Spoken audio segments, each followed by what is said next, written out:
नमस्कार दोस्तों, स्वागत है आप सभी का संकल्प स्टडी पॉइंट उत्तराखंड में। तो दोस्तों हम देख रहे हैं भारत का प्राचीन इतिहास। और भारत के प्राचीन इतिहास में दोस्तों अभी तक हमने काफ़ी सारे टॉपिक जो हैं कंप्लीट कर लिए हैं, जिसमें आपका ऐतिहासिक स्रोत हो गए, यानी कि प्राचीन भारत के ऐतिहासिक स्रोत, पाषाण काल के बारे में हमने जाना, साथ ही साथ सिंधु घाटी सभ्यता के बारे में मैंने आपको बताया, सिंधु घाटी सभ्यता के बारे में, और साथ ही साथ वैदिक काल मैंने आपको बताया है, और जैन धर्म के बारे में बताया है। तो इतने सारे टॉपिक कंप्लीट हुए हैं। जिसने नहीं देखे हैं दोस्तों, ये आप लोग प्लेलिस्ट में जाके इनको देख सकते हैं। चलिए दोस्तों, आज हम देखेंगे बौद्ध धर्म। ठीक है, बौद्ध धर्म से संबंधित जितने भी इम्पोर्टेंट क्वेश्चन बनेंगे दोस्तों, इन सभी क्वेश्चनों पर डिटेल में हम चर्चा करेंगे। और बौद्ध धर्म से संबंधित काफ़ी सारे क्वेश्चन पूछे जाते हैं दोस्तों, इन सभी क्वेश्चनों पर हम डिटेल में डिस्कस करेंगे। चलिए दोस्तों स्टार्ट करते हैं, और आप सभी लोग दोस्तों वीडियो के एंड तक जरूर बने रहें। तो दोस्तों बौद्ध धर्म आप सभी जानते हैं, बौद्ध धर्म के संस्थापक कौन थे? गौतम बुद्ध थे। ठीक है, और गौतम बुद्ध को दोस्तों लाइट ऑफ एशिया कहा जाता है, यानी कि एशिया का ज्योतिपुंज कहा जाता है गौतम बुद्ध या महात्मा बुद्ध को। ठीक है, और साथ ही साथ इनके जन्म और साथ ही साथ इनके विवाह और सारी चीज़ों पर हम डिटेल में डिस्कस करेंगे। चलिए देखिए दोस्तों, स्टार्टिंग में बात करें तो बौद्ध धर्म यानी कि गौतम बुद्ध के जो अनुयायी हुए वो दो भागों में विभाजित थे। इसको हम बाद में डिस्कस करेंगे आगे, अभी इसको आप देख लें। देखिए बौद्ध धर्म के जो गौतम बुद्ध के जो अनुयायी थे, ये दो भागों में विभाजित थे। पहला था आपका भिक्षुक और दूसरा उपासक। ठीक है, अब उपासक और भिक्षुक में क्या अंतर है इसको देखें। देखिए भिक्षुक किसे कहते हैं? देखिए भिक्षुक का मतलब है यानी कि बौद्ध धर्म का प्रचार करने के लिए संन्यास ग्रहण करना, उसको हम क्या कहते हैं? भिक्षुक। ठीक है, यानी कि जो बौद्ध धर्म के प्रचार करने के लिए क्या करता है? संन्यास लेता है, उसको हम भिक्षुक कहते हैं। और उपासक किसको बोलते हैं? उपासक बोलते हैं गृहस्थ जीवन व्यतीत करते हुए बौद्ध धर्म को अपनाना, यानी कि गृहस्थ जीवन में रहते हुए बौद्ध धर्म को अपनाने वाले को क्या कहते हैं? इसको बोलते हैं उपासक।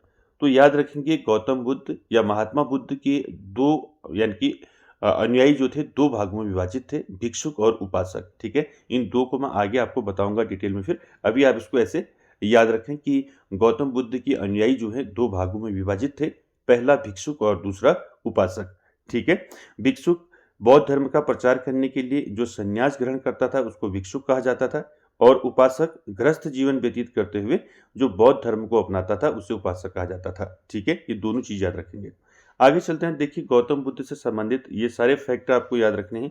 यहाँ से पूछा जाता है गौतम बुद्ध का जन्म कब हुआ, माता का नाम क्या था, पिता का नाम क्या था, पुत्र का नाम क्या था, ठीक है, बचपन का नाम क्या था। तो ये सारे क्वेश्चन यहाँ से बनते हैं, तो एक बार इसको अच्छे से देखेंगे। ठीक है, देखिए बौद्ध धर्म के संस्थापक कौन थे? तो आप सभी जानते हैं बौद्ध धर्म के संस्थापक कौन थे? गौतम बुद्ध, जिसे हम महात्मा बुद्ध के नाम से भी जानते हैं। ठीक है, तो याद रखेंगे गौतम बुद्ध, महात्मा बुद्ध जो है बौद्ध धर्म के संस्थापक थे। आपको पूछा जा सकता है दोस्तों कि बौद्ध धर्म के संस्थापक कौन थे? तो कौन थे? महात्मा बुद्ध। ठीक है, महात्मा बुद्ध को दोस्तों एशिया का ज्योतिपुंज कहा जाता है। तो ये भी कई बार क्वेश्चन पूछा गया है।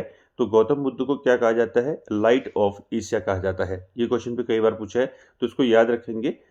जो गौतम बुद्ध हैं, इनके जो महात्मा बुद्ध हैं, इनको क्या कहा जाता है? एशिया का ज्योतिपुंज कहा जाता है, यानी कि लाइट ऑफ एशिया कहा जाता है। ठीक है, बात करें दोस्तों इनके बचपन के नाम की, तो गौतम बुद्ध या महात्मा बुद्ध के बचपन का नाम क्या था? सिद्धार्थ। ठीक है, याद रखेंगे, मोस्ट इंपॉर्टेंट है, पूछा जाता है कि आपको सीधे पूछा जाएगा कि महात्मा बुद्ध के बचपन का नाम क्या था? तो आंसर रहेगा आपका सिद्धार्थ। ठीक है, बात करें दोस्तों महात्मा बुद्ध के जन्म की,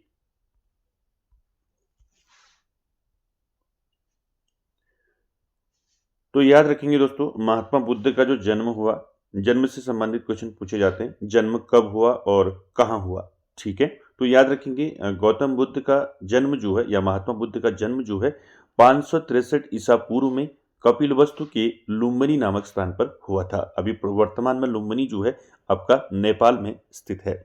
ठीक है, पिता का नाम शुद्धोधन और माता का नाम माया देवी था। तो दोस्तों इतने फैक्ट आपको याद रखने हैं। गौतम बुद्ध का जन्म जो है 563 ईसा पूर्व, ठीक है, ये आपको याद रखना है। ठीक है, 563 ईसा पूर्व कहाँ हुआ था पूछा जा सकता है, तो कपिलवस्तु के लुम्बिनी नामक स्थान में हुआ था। ठीक है, कपिलवस्तु के लुम्बिनी नामक स्थान में हुआ था, जो अभी वर्तमान में जो कहाँ स्थित है लुम्बिनी, आपका नेपाल में स्थित है। आपको पूछा जा सकता है महात्मा बुद्ध के पिता का नाम क्या था, तो याद रखेंगे महात्मा बुद्ध के पिता का नाम था शुद्धोधन और माता का नाम था माया देवी। ठीक है, ये दोनों फैक्ट आपको याद रखने हैं, पूछे जा सकते हैं। ठीक है, उसके बाद देखिए आगे चलते हैं। उसके बाद देखिए इनकी माता की मृत्यु जो है इनके जन्म के 7वें दिन ही हो गई थी, यानी कि महात्मा बुद्ध की जो माता थी दोस्तों, माता माया देवी जो थी, इनकी मृत्यु जो है इनके जन्म के 7वें दिन ही इनकी मृत्यु हो गई थी। ठीक है, इनका लालन पालन जो है इनकी सौतेली माँ प्रजापति गौतमी ने किया था। तो याद रखेंगे इनका जो लालन पालन था, आपको पूछा जा सकता है गौतम बुद्ध या महात्मा बुद्ध का लालन पालन किसने किया, तो इनकी सौतेली माँ प्रजापति गौतमी ने किया था। ठीक है, ठीक है, तो यहाँ से आपको दोस्तों याद रखना है कि गौतम बुद्ध का जन्म 563 ईसा पूर्व कपिलवस्तु के लुम्बिनी नामक स्थान पर जन्म हुआ था। महात्मा बुद्ध का पिता का नाम था शुद्धोधन और माता का नाम था माया देवी। और इनकी जो माता थी दोस्तों माया देवी, इनकी मृत्यु जो है इनके जन्म के 7वें दिन ही हो गई थी। और गौतम बुद्ध यानी कि महात्मा बुद्ध का जो लालन पालन है इनकी सौतेली माँ प्रजापति गौतमी ने किया था लालन पालन। तो आपको सीधे पूछा जा सकता है लालन पालन किसने किया महात्मा बुद्ध का। ठीक है, और जन्म कब हुआ, पिता का नाम क्या था, माता का नाम क्या था, तो ये सारी चीज़ें आपको पूछी जा सकती हैं, तो इसको याद रखेंगे। बात करें विवाह की, तो महात्मा बुद्ध यानी कि गौतम बुद्ध का जो विवाह है दोस्तों, वो 16 वर्ष की अवस्था में यशोधरा के साथ हुआ और पुत्र का नाम था उनका राहुल। तो ये सारी फैक्ट आपको याद रखने हैं दोस्तों, जितने भी मैंने आपको बताए गौतम बुद्ध से। बौद्ध धर्म के संस्थापक कौन थे, तो बौद्ध धर्म के संस्थापक थे महात्मा बुद्ध।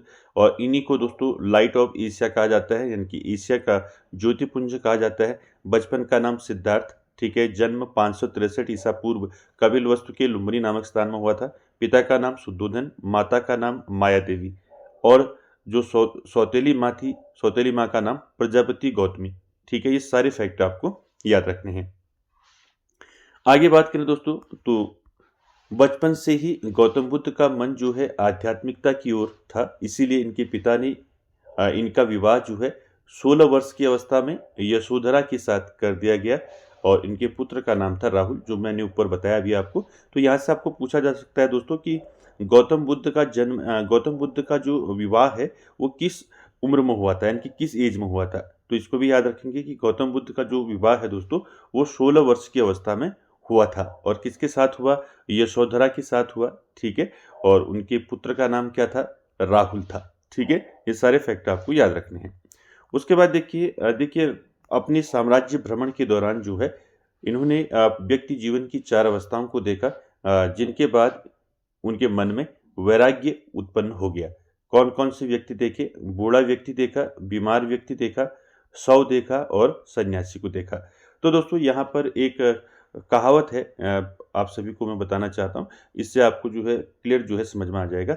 देखिए यहाँ पर जो गौतम बुद्ध हैं, तो गौतम बुद्ध जब पैदा हुए थे दोस्तों 563 ईसा पूर्व कपिलवस्तु के लुम्बिनी नामक स्थान पर जो है गौतम बुद्ध यानी कि महात्मा बुद्ध का जन्म हुआ था। तो जन्म जब ये पैदा हुए थे दोस्तों, तो एक ऋषि ने भविष्यवाणी की थी। ठीक है, तो एक ऋषि ने भविष्यवाणी की थी कि इनके पिता के सामने एक भविष्यवाणी की थी कि आगे चलकर जो महात्मा बुद्ध हैं यानी कि जो गौतम बुद्ध हैं वह एक बड़े सन्यासी बनेंगे। ठीक है, तो यह सुनकर जो है गौतम बुद्ध के पिता जो थे वो काफ़ी निराश हो गए। ठीक है, क्योंकि वो राजा थे दोस्तों और वो चाहते थे कि उनका जो लड़का है, उनका जो बेटा है गौतम यानी कि जो गौतम बुद्ध है वो क्या बने, आगे भी राजा बने। तो तब से राजा ने ठान लिया कि मैं यानी कि वो अपने बेटे को जो है कोई भी दुख नहीं देंगे, यानी कि कोई भी उनको अपने बच्चे को जो है यानी कि गौतम बुद्ध को कोई भी दुख नहीं दिखाएंगे, ताकि उनका मन जो है वैरागी की ओर न जाए। इसीलिए दोस्तों उन्होंने राजमहल में ऐसी व्यवस्थाएं कर दी गौतम बुद्ध के लिए कि गौतम बुद्ध ने जब तक गौतम बुद्ध का विवाह हो गया था तब तक गौतम बुद्ध ने दोस्तों न बूढ़ा आदमी देखा था, न किसी की मृत्यु देखी थी। तो कहने का मतलब ये है कि गौतम बुद्ध यानी महात्मा बुद्ध के जो पिता थे, जो राजा थे, उन्होंने दोस्तों अपने बेटे को यानी कि गौतम बुद्ध को जो है सारे दुखों से दूर रखा था। ठीक है, तो क्या हुआ, एक दिन गौतम बुद्ध अपने राजमहल से बाहर निकले और साम्राज्य में घूमने के लिए चल पड़े।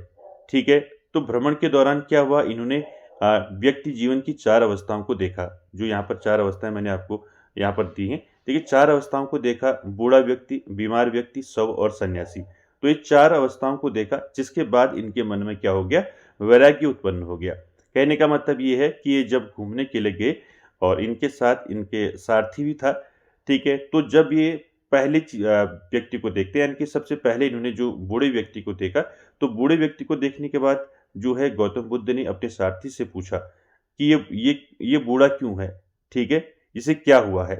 तो गौतम बुद्ध ने जब ये पूछा सारथी से, तो सारथी ने कहा कि बूढ़ा व्यक्ति है और सभी को एक दिन बूढ़ा होना है। उसी प्रकार अगला फिर एक बीमार व्यक्ति को देखता है महात्मा बुद्ध, गौतम बुद्ध। तो बीमार व्यक्ति को देखने के बाद फिर सारथी को पूछता है कि इसे क्या हुआ है? तो वो कहता है कि ये बीमार है, ठीक है? फिर शव को देखता है और अपने सारथी से पूछता है कि ये क्या है? तो सारथी बताता है कि ये शव है और ये मर चुका है। तो फिर ये सारथी से पूछता है गौतम बुद्ध कि मैं भी मरूँगा? तो सारथी बताता है कि सभी को एक दिन जाना है, मरना है, ठीक है? तो ये सारी चीज़ें देख के जो है फिर एक सन्यासी को देखता है, ठीक है? सन्यासी जो है सारे जीवन, ये सामाजिक, ये व्यक्ति जीवन के जो दुःख हैं, इनसे दूर होने के लिए जो है क्या करता है, भगवान का स्मरण करता है सन्यासी। तो लास्ट में दोस्तों गौतम बुद्ध ने दोस्तों ये ठान लिया कि वो क्या बनेंगे, एक सन्यासी बनेंगे। इस जो व्यक्ति जीवन की जो ये समस्याएँ हैं, जो व्यक्ति जीवन की जो चीज़ें हैं, इनसे दूर होके जो है वो भगवान का स्मरण करेंगे। तो ये दोस्तों लास्ट में ठान लेते हैं कि मैं एक जो है सन्यासी बनूँगा। ठीक है? देखिए आगे फिर इसमें हम देखते हैं, अब स्टोरी आपको समझ में आ गई होगी।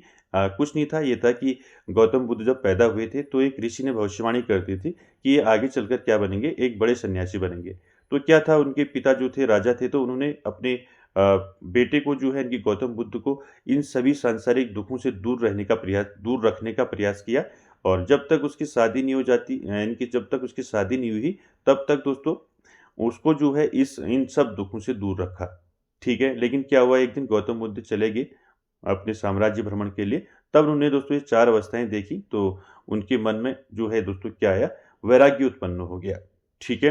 देखिए अब वैराग्य की बात करें तो सांसारिक समस्याओं से व्यथित होकर, देखिए सांसारिक समस्याओं से व्यथित होकर सिद्धार्थ ने 29 वर्ष की अवस्था में जो है गृह त्याग किया, जिसे बौद्ध धर्म में महाभिनिष्क्रमण कहा जाता है। तो याद रखेंगे, ठीक है? महाभिनिष्क्रमण किसे कहा जाता है? तो बौद्ध धर्म में जो है, जब गौतम बुद्ध ने जो है 29 वर्ष की अवस्था में गृह त्याग किया, तो गौतम बुद्ध के गृह त्याग को क्या कहा जाता है बौद्ध धर्म में? महाभिनिष्क्रमण। ठीक है? इसको याद रखेंगे, कई बार ये क्वेश्चन पूछा गया है। और जो सिद्धार्थ यानी कि जो गौतम बुद्ध हैं, इन्होंने किस अवस्था में गृह त्याग किया, ये भी पूछा जा सकता है। तो 29 वर्ष की अवस्था में गृह त्याग किया। ठीक है? उसके बाद देखिए ज्ञान की खोज में बुद्ध जो है इधर-उधर भटकते रहे। फिर इन्हें दोस्तों अलार कलाम मिले, जो इनके पहले गुरु बने। इन्होंने दोस्तों अलार कलाम से जो है सांख्य दर्शन की शिक्षा ली थी। ठीक है? तो मोस्ट इम्पोर्टेंट है, आपको पूछा जा सकता है कि गौतम बुद्ध या महात्मा बुद्ध के पहले गुरु कौन थे? ठीक है? तो ये पूछा जा सकता है। महात्मा बुद्ध के यानी कि गौतम बुद्ध के पहले जो गुरु थे, वो थे अलार कलाम। नाम याद रखेंगे, अलार कलाम, या कहीं-कहीं पर इसे जो है आलार कलाम भी कहा गया है। तो देखिए अलार कलाम जो है ये वैशाली के थे। ठीक है? और ये पहले गुरु थे गौतम बुद्ध के, अलार कलाम। और इन्हीं से दोस्तों गौतम बुद्ध ने क्या सीखा? सांख्य दर्शन की शिक्षा ग्रहण की। क्लियर है? पहले गुरु का नाम याद रखेंगे। इसके बाद दोस्तों महात्मा बुद्ध ने अपने 5 मित्रों के साथ सारनाथ के वन में जो है लगभग कई वर्षों तक कठोर तपस्या की। तो याद रखेंगे, गौतम बुद्ध ने उसके बाद जो है अपने 5 मित्रों के साथ जो है सारनाथ के वन में लगभग जो है कई सालों तक जो है क्या किया? कठोर तप किया। इसके बाद देखिए, इसके बाद क्या हुआ? इसके बाद महात्मा बुद्ध ज्ञान की प्राप्ति के लिए गया चले गए, यानी कि बिहार चले गए। और कठिन तपस्या के बाद 35 वर्ष की आयु में वैशाख की पूर्णिमा की रात निरंजना नदी के किनारे पीपल वृक्ष के नीचे जो है सिद्धार्थ को जो है ज्ञान प्राप्त हुआ, यानी कि गौतम बुद्ध को ज्ञान प्राप्त हुआ। ठीक है? ज्ञान प्राप्ति के बाद ही इनको जो है बुद्ध के नाम से जाना गया। ठीक है, ये भी याद रखेंगे। तो यहाँ पर आपको क्या याद रखना है, देखिए इसके बाद क्या हुआ, महात्मा बुद्ध जो है ज्ञान की प्राप्ति के लिए गया, इनकी बिहार चले गए और कठिन तपस्या के बाद जो है 35 वर्ष की आयु में बैसाख की पूर्णिमा की रात जो है निरंजना नदी के किनारे पीपल वृक्ष के नीचे सिद्धार्थ को ज्ञान प्राप्त हुआ। तो यहाँ पर पूछा जाता है किस अवस्था में जो है इनको ज्ञान प्राप्त हुआ। ठीक है, किस नदी के किनारे इनको ज्ञान प्राप्त हुआ, किस वृक्ष के नीचे इनको ज्ञान प्राप्त हुआ। तो यहाँ से 3 चीजें हैं, इनको आप याद रखेंगे।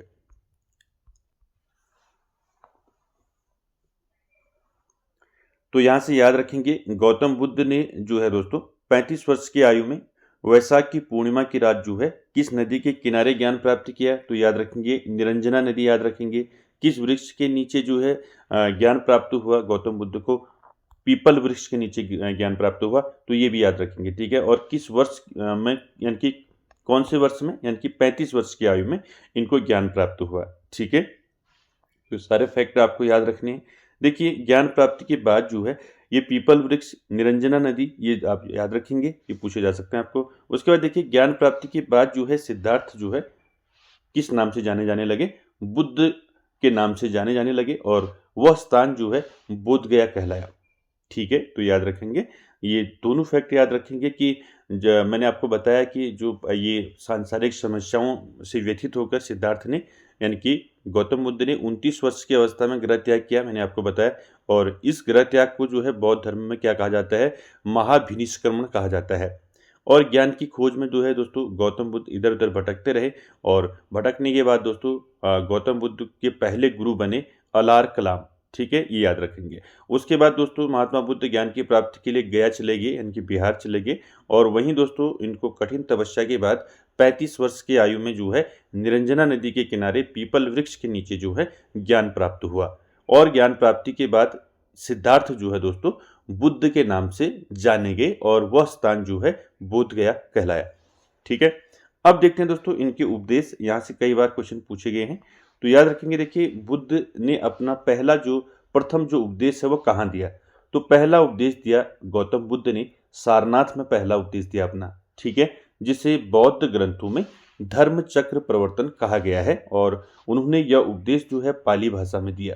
तो तीनों फैक्ट आपको याद रखना है। ठीक है, यहाँ से आपको क्या याद रखना है, गौतम बुद्ध या महात्मा बुद्ध ने अपना पहला उपदेश कहाँ दिया। ठीक है, तो पहला उपदेश दिया सारनाथ में। ठीक है, सारनाथ में पहला उपदेश दिया गौतम बुद्ध ने और बौद्ध ग्रंथों में दोस्तों इसे क्या कहा जाता है, पहले उपदेश को, जो पहला उपदेश दिया गौतम बुद्ध ने, इसको बौद्ध ग्रंथों में कहा जाता है धर्म चक्र प्रवर्तन। ठीक है,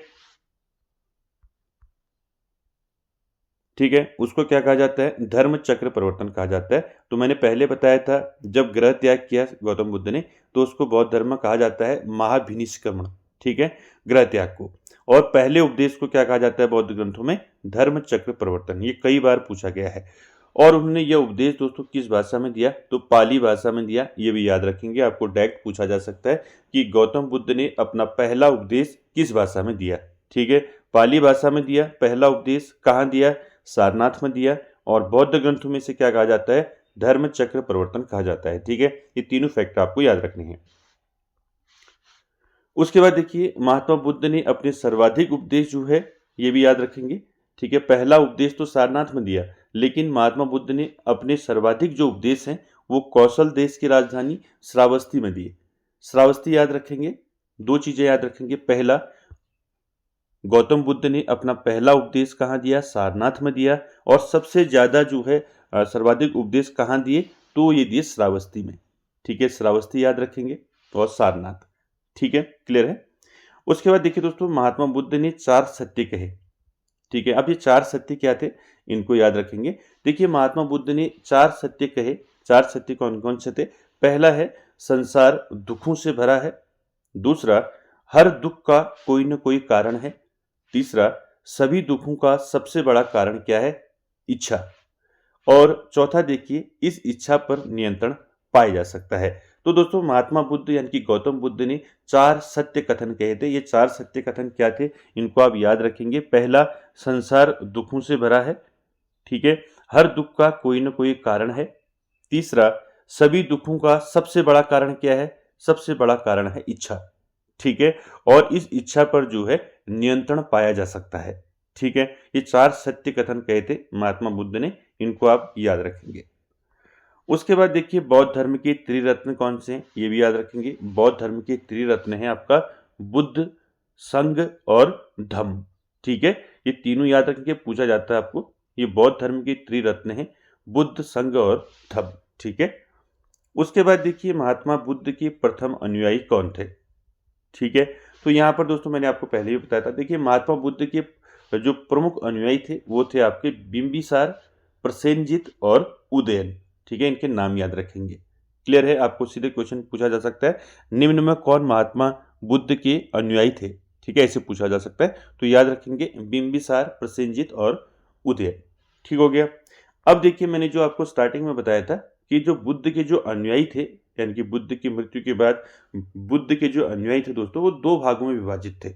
एक तो कौन थे, एक तो भिक्षुक थे और दूसरे उपासक। ये भी ऊपर बताया था मैंने। भिक्षुक किसको कहते हैं, भिक्षुक और उपासक जो है ये बुद्ध के 2 अनुयायी थे। भिक्षुक कौन थे, बौद्ध धर्म के प्रचार करने के लिए संन्यास ग्रहण किया हो जिन्होंने, और उनको हम भिक्षुक कहते हैं। और उपासक गृहस्थ जीवन व्यतीत करते हुए बौद्ध धर्म को अपनाने वाले को क्या कहते हैं, उपासक कहते हैं।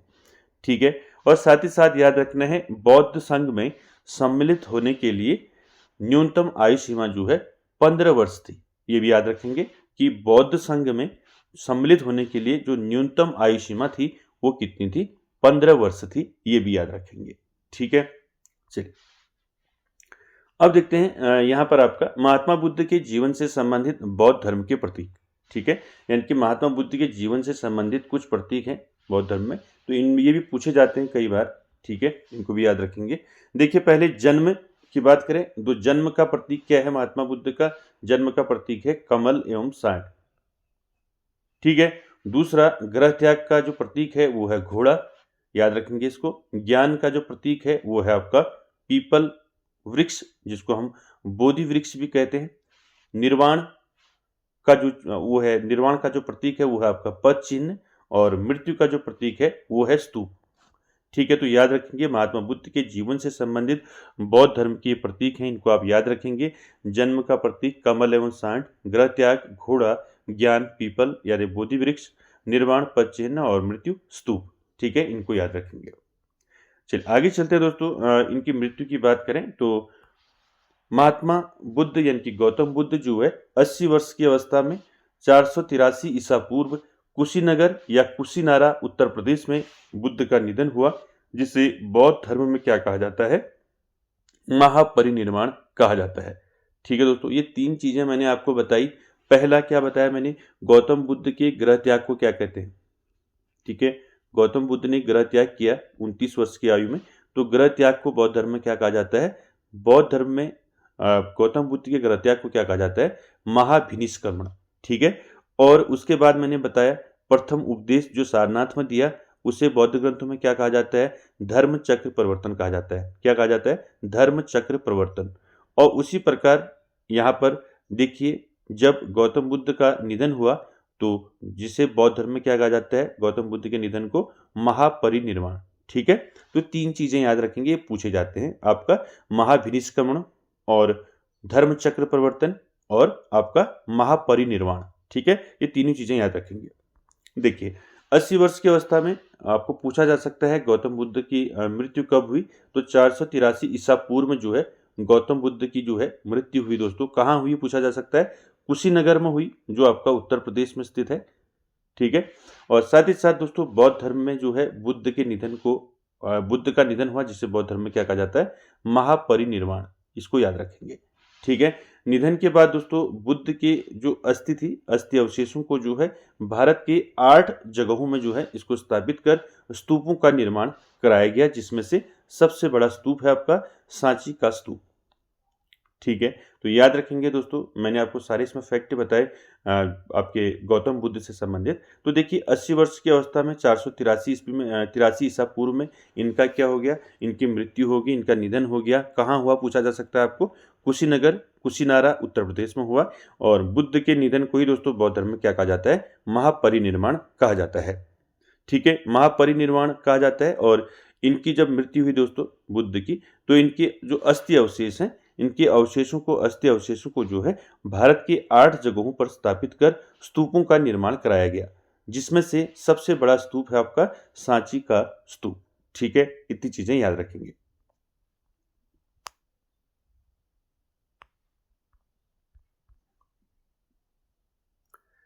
इसके बाद देखिए दोस्तों, महात्मा बुद्ध की मृत्यु के बाद, मैंने आपको बताया भी, महात्मा बुद्ध की मृत्यु के बाद जो है बौद्ध धर्म के प्रचार प्रसार के लिए 4 बौद्ध संगीतियां या 4 बौद्ध सभाएं आयोजित की गई। तो यहाँ से क्वेश्चन दोस्तों पूछा जाता है।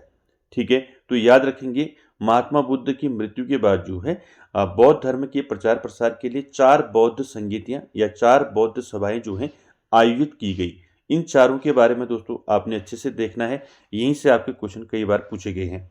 ठीक है, आपको पूछा जाएगा प्रथम बौद्ध संगीति कब हुई, ठीक है, स्थान कहाँ हुई, अध्यक्षता किसने की और शासनकाल किसका था।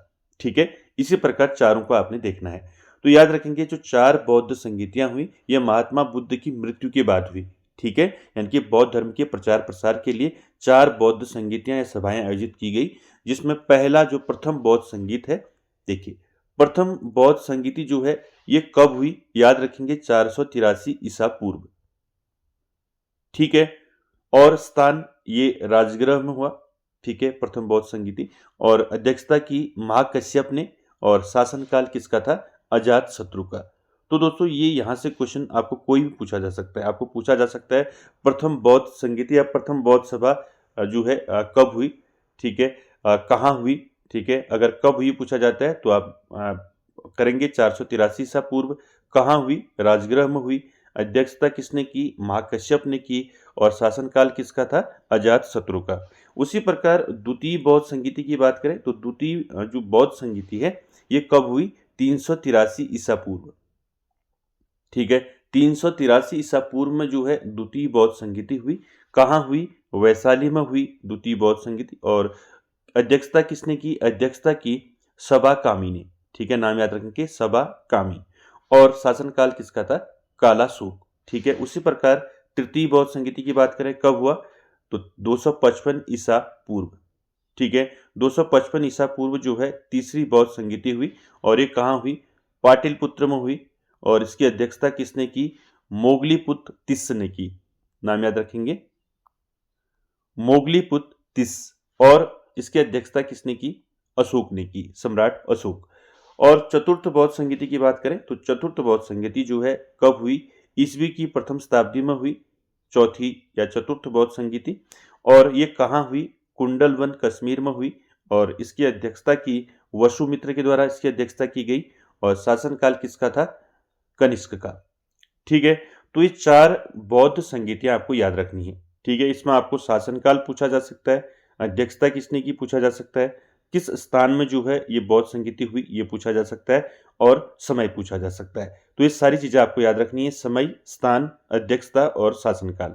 ठीक है, एक बार इसको रिवीजन कर लेते हैं। प्रथम बौद्ध संगीति कब हुई, 483 ईसा पूर्व, राजगृह में हुआ। ठीक है, अध्यक्षता की महाकश्यप ने, शासनकाल था अजातशत्रु का।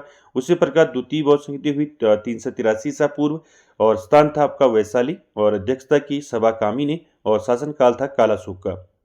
उसी प्रकार तृतीय बौद्ध संगीति 255 ईसा पूर्व में हुई, और कहाँ हुई, पाटलिपुत्र में, यानी कि पटना, आधुनिक जो नाम है पटना, और अध्यक्षता की मोगलीपुत्र तिस्स ने, और शासनकाल था अशोक का। उसी प्रकार चतुर्थ बौद्ध संगीति की बात करें तो कब हुई, ईस्वी की प्रथम शताब्दी में, और स्थान था आपका कुंडलवन कश्मीर, और अध्यक्षता की वसुमित्र के द्वारा, और शासनकाल था कनिष्क का। ठीक है, ये चार्ट आपको अच्छे से याद रखना है दोस्तों, यहां से पूछा जाता है। अब बात करें दोस्तों जो चौथी बौद्ध संगीति है,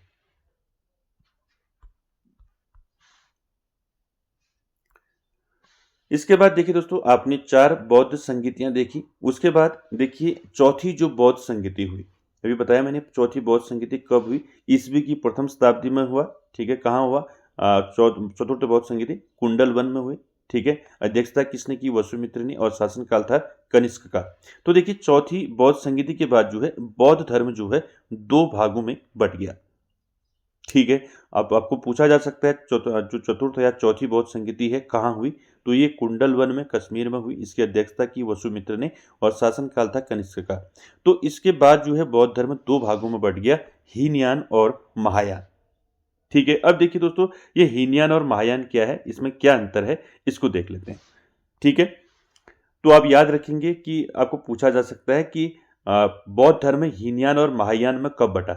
ठीक है, तो याद रखेंगे चौथी बौद्ध संगीति के बाद। ठीक है, देखिए बात करें हीनयान और महायान की, इसमें क्या अंतर है, देखिए एक मिनट। ठीक है, तो इसमें अंतर क्या है, देखिए पहला हीनयान जो है, हीनयान दोस्तों इसमें बुद्ध को महापुरुष माना गया है। ठीक है, जो हीनयान है इसमें दोस्तों गौतम बुद्ध को क्या माना गया है, महापुरुष माना गया है। और महायान में दोस्तों इसमें बुद्ध को देवता माना गया है। ठीक है, अंतर है हीनयान और महायान में। ठीक है, याद रखेंगे दोस्तों, जो हीनयान है, ठीक है, इसमें दोस्तों ये कठोर मार्ग है हीनयान। ठीक है, और साथ ही साथ ये बौद्ध धर्म का प्राचीन रूप है। तो बौद्ध धर्म का जो प्राचीन रूप हम पढ़ते हुए आ रहे हैं वो आपको हीनयान में मिलेगा, और महायान में जो है एक नवीन रूप है। इसमें दोस्तों मोक्ष प्राप्त करने का जो है, इसमें सरल मार्ग है मोक्ष प्राप्त करने का महायान, और हीनयान में जो है दोस्तों मोक्ष प्राप्त करना कठिन है। ठीक है, तो देखिए पहला आपने याद रखा, गौतम बुद्ध को महापुरुष माना गया हीनयान में, और महायान में इनको देवता माना गया। उसी प्रकार दूसरा देखिए, यह बौद्ध धर्म का प्राचीन रूप है, यानी कि हीनयान जो है ये क्या है, बौद्ध धर्म का प्राचीन रूप है। और महायान जो है दोस्तों यह एक नवीन रूप है, नया रूप है। ठीक है, उसके बाद देखिए हीनयान में यह कठोर मार्ग है, इसके द्वारा कम लोग निर्वाण की प्राप्ति कर सकते हैं।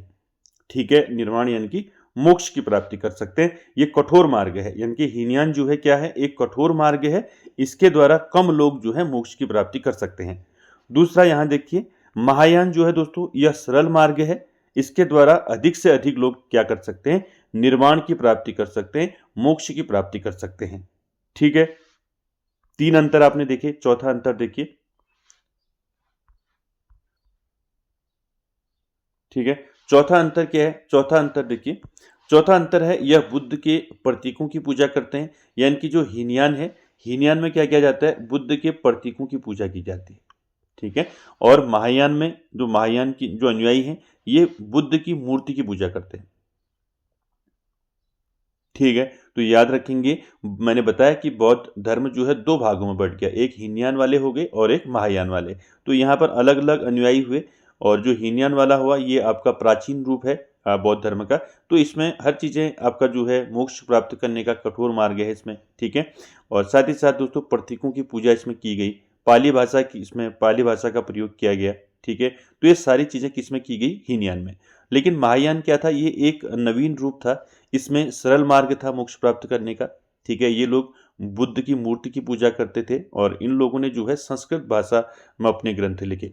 तो देखिए यहाँ पर क्लियर हो गया। चौथा, प्रतीकों की पूजा की, प्रतीकों की पूजा कौन करते थे, हीनयान के जो हीनयान अनुयायी थे, और बुद्ध की मूर्ति की जो पूजा करते थे वो महायान। ठीक है, उसके बाद पांचवा देखिए, इनके ग्रंथ जो है पाली भाषा में रचे गए। यानी कि जो हीनयान अनुयायी थे, इनके ग्रंथ जो है किस भाषा में रचे गए, पाली भाषा में, याद रखेंगे। और जो महायान है, इनके ग्रंथ जो है संस्कृत भाषा में रचे गए। तो दोनों अलग अलग, याद रखेंगे इसको। उसके बाद देखिए छठा, ये कर्म एवं धर्म में विश्वास करते हैं। यानी कि जो हीनयान अनुयायी हैं ये कर्म और धर्म में विश्वास करते हैं, और जो महायान अनुयायी हैं ये परोपकार पर विश्वास करते हैं। परोपकार यानी कि दूसरों का कल्याण करने पर ये विश्वास करते हैं, महायान। यानी कि ये नवीन रूप है, मैंने आपको बताया। ठीक है, उसके बाद देखिए इसका जो प्रचार प्रसार है, यानी कि हीनयान अनुयायियों का जो प्रचार प्रसार है हीनयान का, श्रीलंका, वर्मा, थाईलैंड, कंबोडिया आदि देशों में हुआ। ठीक है, यानी कि जो हीनयान अनुयायी थे इनका जो प्रचार प्रसार है दोस्तों, ये श्रीलंका, वर्मा, थाईलैंड, कंबोडिया आदि देशों में हुआ। इसी प्रकार जो महायान अनुयायी हैं इसका प्रचार प्रसार जो है चीन, तिब्बत, जापान, कोरिया आदि देशों में हुआ। तो दोस्तों यहाँ आपको याद रखना है कि आपको यहाँ से क्वेश्चन पूछा जाएगा कि जो बौद्ध धर्म है ये दो भागों में कब बटा, यानी कि हीनयान और महायान में कब बटा। तो आपको याद रखना है चौथी बौद्ध संगीति के बाद जो है बौद्ध धर्म दो भागों में बटा। अब आपको ये पूछा जा सकता है चौथी बौद्ध संगीति में जो है अध्यक्षता किसने की। ठीक है, तो वसुमित्र ने की। शासनकाल किसका था, तो कनिष्क का शासनकाल था। तो ऐसे भी क्वेश्चन आपको पूछे जा सकते हैं। ठीक है, तो हीनयान और महायान में आप अंतर समझ चुके होंगे। ठीक है। चल, अब देखते हैं दोस्तों यहाँ पर आगे जो है बौद्ध साहित्य। तो यहाँ से भी कई प्रकार क्वेश्चन पूछे जाते हैं दोस्तों। तो बौद्ध धर्म में दोस्तों यहाँ से याद रखेंगे, बौद्ध धर्म में बौद्ध साहित्य की बात करें तो प्रारंभ में बुद्ध ने मौखिक ही जो है पाली भाषा में सब कुछ बतलाया। ठीक है, यानी कि पाली भाषा में ही गौतम बुद्ध ने सबसे पहले मौखिक रूप में पाली भाषा में सब कुछ बताया। लेकिन बाद में दोस्तों इसका जो संकलन हुआ, यानी कि जो उन्होंने मौखिक ही जो पाली भाषा में जो सब कुछ बताया था, बाद में उसका संकलन हुआ और प्रथम बौद्ध संगीति कब हुई थी? मैंने अभी आपको बताया 483 ईसा पूर्व में राजगृह में हुई थी। ठीक है, तो प्रथम बौद्ध संगीति में विनय पिटक एवं सुत्त पिटक का संकलन हुआ। तीसरी बौद्ध संगीति में अभिधम्म पिटक का संकलन हुआ। ये तीनों मिलकर जो है त्रिपिटक कहलाते हैं। तो एक क्वेश्चन कई बार पूछा है, त्रिपिटक किससे संबंधित है? तो त्रिपिटक दोस्तों ये किससे संबंधित है? बौद्ध धर्म से संबंधित है। ठीक है, अब यहाँ पर क्वेश्चन ये बनता है कि जैसे त्रिपिटक में जो है दोस्तों ये मूल रूप से पाली भाषा में रचे गए थे। इनकी संख्या थी 3। तो त्रि मतलब 3, त्रिपिटक यानी कि 3। पहला विनय पिटक, दूसरा सुत्त पिटक और तीसरा अभिधम्म पिटक। ठीक है, तो यहाँ पर आपने याद रखना है दोस्तों, और ये तीनों जो है किस में लिखे गए? पाली भाषा में लिखे गए। ये भी आप याद रखेंगे, पाली भाषा। तो याद रखेंगे, कभी ये भी पूछा जा सकता है कि जो विनय पिटक और सुत्त पिटक है, ठीक है, ये दो जो स्टार्टिंग के हैं, तो ये इनका संकलन जो है किस बौद्ध संगीति में हुआ? ठीक है, तो याद रखेंगे यहाँ पर विनय पिटक और सुत्त पिटक का जो संकलन हुआ ये हुआ प्रथम बौद्ध संगीति में। ठीक है, प्रथम बौद्ध संगीति में हुआ, जिसका समय था दोस्तों 483 ईसा पूर्व में प्रथम बौद्ध संगीति हुई थी, राजगृह में हुई। ठीक है, इसकी अध्यक्षता जो है महाकश्यप ने की और शासनकाल किसका था? अजात शत्रु का। तो दोस्तों प्रथम बौद्ध संगीति में विनय पिटक और सुत्त पिटक का संकलन हुआ और तीसरी बौद्ध संगीति में, देखिए तीसरी बौद्ध संगीति में अभिधम्म पिटक का संकलन हुआ, यानी कि इसका जो है तीसरे में हुआ। ठीक है, इन दोनों का फर्स्ट बौद्ध संगीति में हुआ। ठीक है, ये आपको याद रखना है। पहला बौद्ध संगीति मैंने आपको बता दिया। तीसरी बौद्ध संगीति कब हुई? तृतीय बौद्ध संगीति हुई 255 ईसा पूर्व। कहाँ हुई? पाटलिपुत्र में। और अध्यक्षता किसने की? मोगलीपुत्र तिस ने। और शासनकाल किसका था? अशोक का। ठीक है, ये तीनों चीजें आपको याद रखनी है। ऐसे भी क्वेश्चन आपको पूछा जा सकता है कि विनय पिटक का संकलन कब हुआ, सुत्त पिटक का संकलन कब हुआ और अभिधम्म पिटक का संकलन कब हुआ। ये तीनों मिलकर क्या कहे जाते हैं? त्रिपिटक कहे जाते हैं। ठीक है, इन तीनों का संकलन अलग अलग हुआ है, तो ये आपको अलग अलग पूछा जा सकता है। ठीक है, और इनको तीनों को दोस्तों विनय पिटक, सुत्त पिटक और अभिधम्म पिटक, इन तीनों को दोस्तों पाली भाषा में लिखा गया है। क्लियर हो गया यहाँ पर? तो ये याद रखेंगे, ये भी पूछा जा सकता है आपको, विनय पिटक, सुत्त पिटक, अभिधम्म पिटक। ठीक है, आपको सीधे क्वेश्चन पूछा जा सकता है कि अभिधम्म पिटक का संकलन जो है किस बौद्ध संगीति में हुआ। ठीक है, तो तीसरी बौद्ध संगीति में हुआ। विनय पिटक और सुत्त पिटक का प्रथम बौद्ध संगीति में। ठीक है, चल क्लियर हो गया ना। और ये तीनों जो है त्रिपिटक कहलाते हैं। और त्रिपिटक दोस्तों ये मूल रूप में जो है पाली भाषा में रचे गए हैं। इनकी संख्या 3 है, मैंने आपको बता दी। ठीक है, चल एक बार देख लेते हैं विनय पिटक, सुत्त पिटक और अभिधम्म पिटक में क्या है। ठीक है, चल देखिए, पहला है विनय पिटक। ठीक है, विनय पिटक में दोस्तों इसमें भिक्षु एवं भिक्षुणियों के आचरण संबंधी नियम है। ठीक है, तो याद रखेंगे विनय पिटक में क्या है। विनय पिटक में इसमें जो भिक्षु और जो भिक्षुणियां हैं इनके लिए क्या है? आचरण संबंधी नियम बताए गए हैं विनय पिटक में। उसके बाद दूसरा सुत्त पिटक, इसमें बौद्ध धर्म में उपदेश जो है संकलित हैं, यानी कि इसमें बौद्ध धर्म के जो उपदेश हैं वो संकलित हैं सुत्त पिटक में। उसके बाद तीसरा है अभिधम्म पिटक। तो अभिधम्म पिटक में इसमें बौद्ध धर्म की दार्शनिक व्याख्याएं दी गई हैं। इसका सबसे महत्वपूर्ण भाग क्या है? कथा वस्तु है। ठीक है, इसके 7 भाग हैं अभिधम्म पिटक के, तो इनमें जो कथा वस्तु है ये सबसे महत्वपूर्ण भाग है अभिधम्म पिटक का। क्लियर है? ये तीनों आपको याद रखने हैं। ठीक है, ठीक है, तो याद रखेंगे दोस्तों त्रिपिटक 3 है, ये पाली भाषा में रचे गए, इनकी संख्या 3 है। पहला विनय पिटक, दूसरा सुत्त पिटक, तीसरा अभिधम्म पिटक। मैंने बताया विनय पिटक में दोस्तों भिक्षु और भिक्षुणियों के आचरण संबंधी नियम है। सुत्त पिटक में दोस्तों बौद्ध धर्म की उपदेश संकलित हैं और अभिधम्म पिटक में इसमें बौद्ध धर्म की दार्शनिक व्याख्याएं दी गई हैं। इसका सबसे महत्वपूर्ण भाग है कथा वस्तु। ठीक है, ये तीनों याद रखेंगे आप त्रिपिटक। ठीक है, यहाँ से कई बार क्वेश्चन पूछे गए हैं, आपको कुछ भी पूछा जा सकता है इसमें। ठीक है, मैंने बता दिया आपको, प्रथम बौद्ध संगीति में विनय पिटक और सुत्त पिटक का संकलन हुआ और तीसरी बौद्ध संगीति में अभिधम्म पिटक का संकलन हुआ। ठीक है, इसके बाद देखिए दोस्तों, आगे बात करें बौद्ध साहित्य की, तो आगे है आपका जातक कथाएं। ठीक है, जातक कथाएं की बात करें दोस्तों, तो जातक कथाएं ये मूल रूप में पाली भाषा में रचे गए। इनकी संख्या जो है कितनी थी? इनकी संख्या थी 549। इनमें बुद्ध के पूर्व जन्मों की कथाएं हैं। तो कभी पूछा जाता है बुद्ध के पूर्व जन्म की कथाएं कहाँ मिलती हैं, तो ये जातक कथाएं, इनको हम कहते हैं। बुद्ध के पूर्व जन्म की कथाओं को क्या कहा जाता है? जातक कथाएं। इनकी संख्या कितनी है आपको पूछा जा सकता है, तो संख्या है 549। ठीक है, उसके बाद बुद्ध चरित। ठीक है, बुद्ध चरित ये आपने पढ़ा होगा कई बार, यहाँ से कई बार क्वेश्चन पूछा जाता है कि बुद्ध चरित की रचना किसने की। ठीक है, तो बुद्ध चरित की रचना किसने की? अश्वघोष के द्वारा। ठीक है, याद रखेंगे बुद्ध चरित, इसकी रचना जो है संस्कृत भाषा में हुई है और अश्वघोष द्वारा इसको रचित है, यानी कि अश्वघोष ने इसको लिखा है। यह एक क्या है? महाकाव्य है। इसमें बुद्ध का जीवन वृत्त एवं उनकी शिक्षाओं का वर्णन है। इसे बौद्धों का या बौद्धों की इसको रामायण कहा जाता है। Most important. ठीक है, तो यहां से क्या रखेंगे यार? बुद्ध चरित से। तो बुद्ध चरित जो है इसकी रचना जो है किसने की? अश्वघोष ने की। और किस भाषा में की ये भी पूछा जा सकता है, तो संस्कृत भाषा में की। ठीक है, और यह एक क्या है? बुद्ध चरित एक महाकाव्य है दोस्तों ये। ठीक है, महाकाव्य। ठीक है, ये एक महाकाव्य है। इसमें क्या है? इसमें बुद्ध का जीवन वृत्त एवं उनकी शिक्षाओं का वर्णन है। इसको क्या कहा जाता है? बौद्धों की रामायण कहा जाता है बुद्ध चरित को। यह भी याद रखेंगे, इंपॉर्टेंट है। तो किसको बौद्धों की रामायण कहा जाता है? सीधे क्वेश्चन पूछा जा सकता है। तो बौद्धों की रामायण कहा जाता है बुद्ध चरित को। ठीक है, किसने लिखा बुद्ध चरित? अश्वघोष ने। संस्कृत भाषा में इसको लिखा गया। ठीक है, उसके बाद देखिए धम्मपद। तो धम्मपद का मतलब है पाली भाषा में रचा गया है इसको, और इसे बौद्धों की गीता कहा गया है। तो दोनों याद रखेंगे, बौद्धों की गीता किसे कहा गया है? धम्मपद को कहा गया है। और बौद्धों की रामायण किसको कहा गया है? तो बुद्ध चरित को कहा गया है। ठीक है, ये दोनों फैक्ट याद रखेंगे। और धम्मपद जो है दोस्तों ये पाली भाषा में रचा गया है, लेकिन बुद्ध चरित जो है ये संस्कृत भाषा में लिखा गया है। तो यहाँ पर बौद्ध साहित्य की बात करें तो बौद्ध साहित्य में मैंने आपको बताया त्रिपिटक आपको याद रखना है। ठीक है, मैंने अभी आपको बताया विनय पिटक, सुत्त पिटक और अभिधम्म पिटक आपको याद रखना है। साथ ही साथ जातक कथाएं आपको याद रखना है, बुद्ध के पूर्व जन्म की कथाओं को कहते हैं। और साथ ही साथ बुद्ध चरित्र और धम्मपद, ये सारी चीज़ें आपको याद रखनी है।